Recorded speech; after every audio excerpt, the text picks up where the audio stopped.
जयमसी तथा नमस्कार। परमेश्वरले यहाँ सबैलाई आशिष दिनुभएको होस्।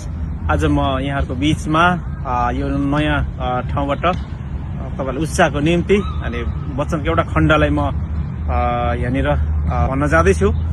पहिलो कोरिन्थीको पुस्तक 13 अध्यायबाट, अनि 13 अध्यायमा हामी पाउन सक्छौं जहाँनिर हामी सबैलाई थाहा भएको कुरा प्रेमको विषयमा लेखिएको छ। 8 पदमा यसरी लेखेको छ, प्रेमको कहिले अन्त्य हुँदैन।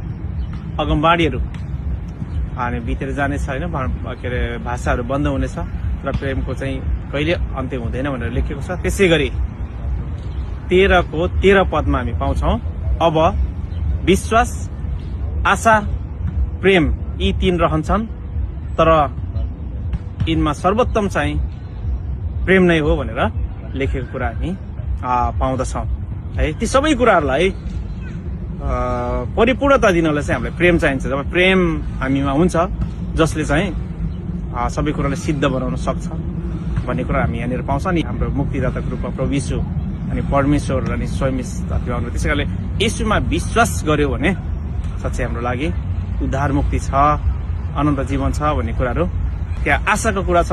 हामीलाई आशा छ मृत्यु पछि पनि साँच्चै हाम्रो अनि आत्मा चाहिँ हामी एउटा हैन अनन्त जीवनमा हामी प्रवेश गर्छौं है। हामी स्वर्गीय एउटा आत्मिक अनि शरीरमा चाहिँ हामी कहिले पनि मर्नु नपर्ने गरी अनन्त जीवनमा प्रवेश गर्छौं भने हामी प्रेममा जिउँछौं भने हामी संसारमा परिवार सबै कुरामा पनि असल हुन्छ। त्यसै गरी एक दिन हामी अनन्त जीवनमा पुगिसकेपछि अनि परमेश्वरलाई भेटिसकेपछि पनि साँच्चै हाम्रो लागि प्रेमको कुरा चाहिँ आवश्यक छ भन्ने कुरा हामी यहाँनिर बुझ्न सक्छौं। 8 पदले भने जस्तै सबै कुराहरू टली जानेछ, तर प्रेमको चाहिँ कहिले पनि अन्त्य हुँदैन।